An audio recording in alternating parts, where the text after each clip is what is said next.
Brett Allen here. Thanks for watching and listening. On the Brett Allen Show today, we're chatting with actor David Arquette.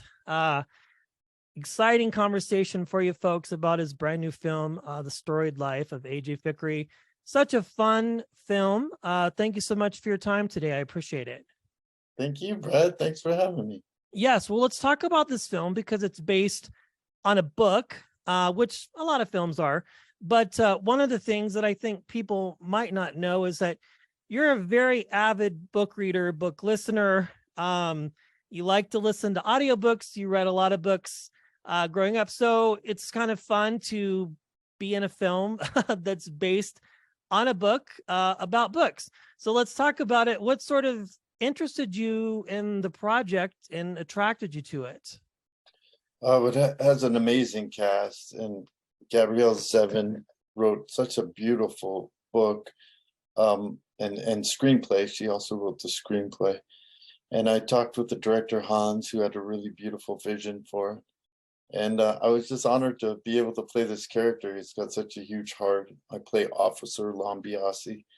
And I got to act opposite Christina Hendricks, and I'm always a huge fan of hers. So it was a really wonderful experience.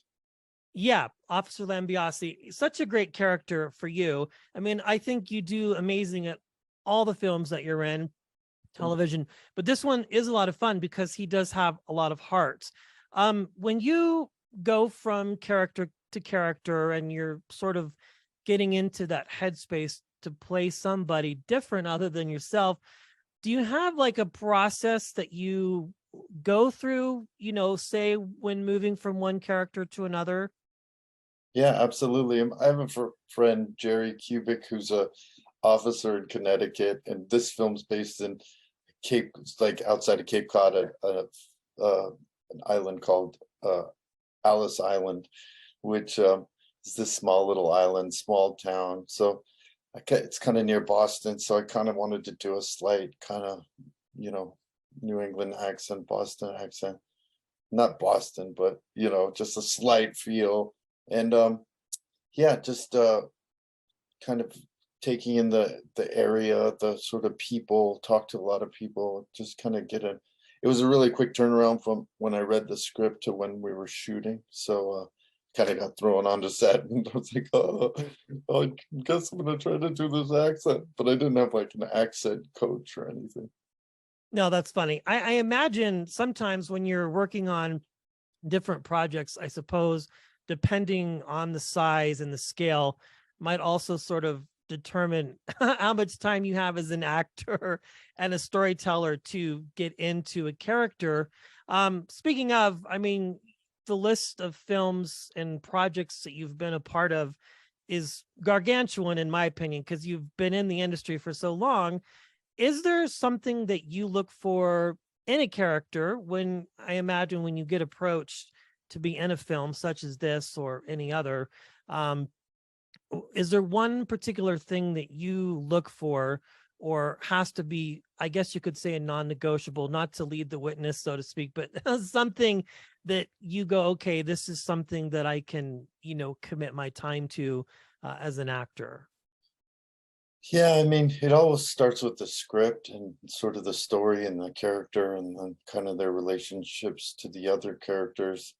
I did a play called Sherlock Holmes, and I was so miscast.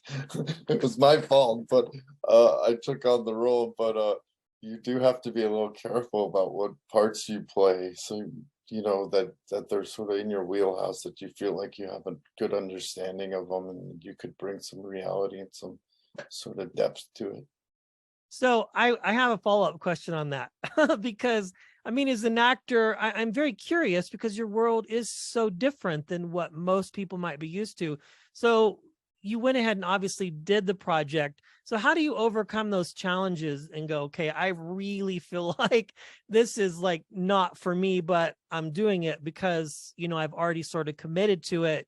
And I don't know, amidst all the other pressures that you might feel, being who you are or whatever, I don't know. I mean, I can't imagine what that would feel like. I know if I get tasked with something and I don't feel like I could do it, I personally would just be like, forget it. This is just not for me. But that might not be the case or ability for you. You can't typically, when you're part of a big production, if it's a play or if it's a film, you're kind of there. You have to make it work and do your best.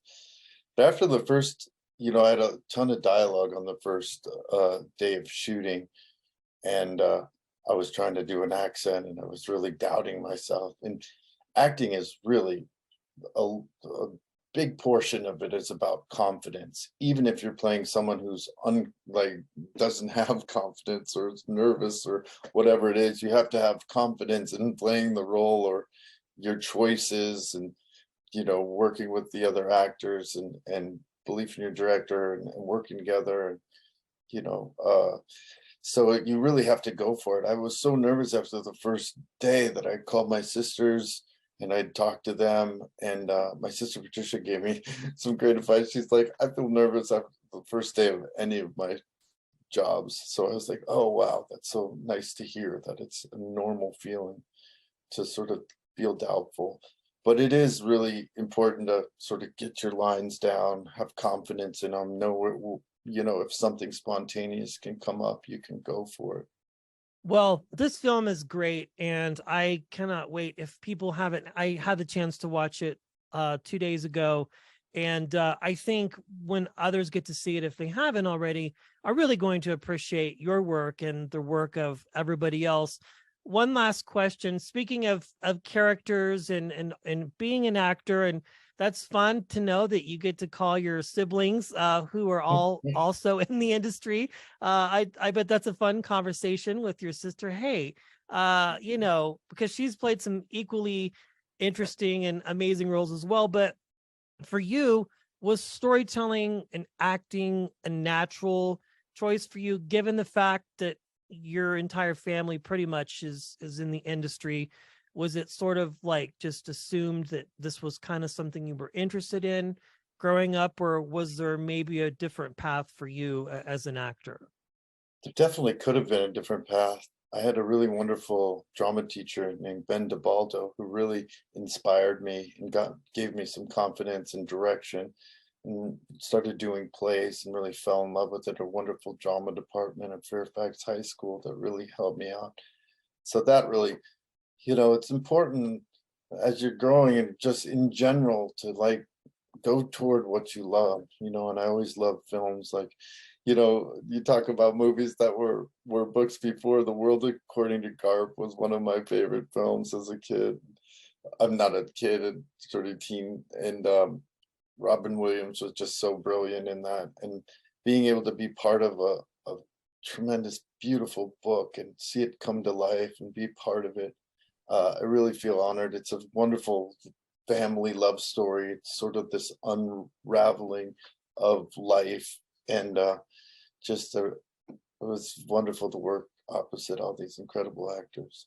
Yeah, I mean, how fun is that? One last question here. Of course, I would be remiss if we didn't talk about Scream. I know you talk about it a lot, but just as somebody who's been a part of this franchise that's decades, really almost, does it really hit you oftentimes when people maybe come up to you or you do these events, and how much staying power this series has had, and how successful it's been?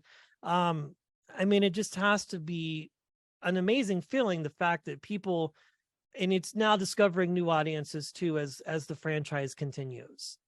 Yeah, it's really a beautiful gift. I mean, we do this to entertain our fans and people, and allow them to have an escape from life and just sort of, you know, fall in love with the story. So it's a real gift. And when you do something that really connects with a lot of people, and they connect it to points in their life when they were growing up, that was the first horror movie I fell in love with, and things like that.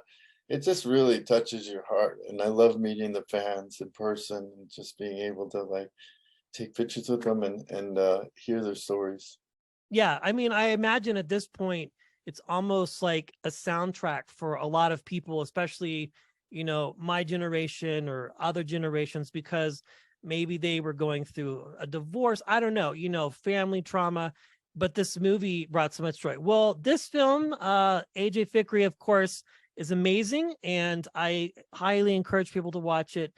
You and the entire cast just do a fantastic job as always. David, it's been a pleasure chatting with you. Thank you so much for your time. My pleasure. Thank you.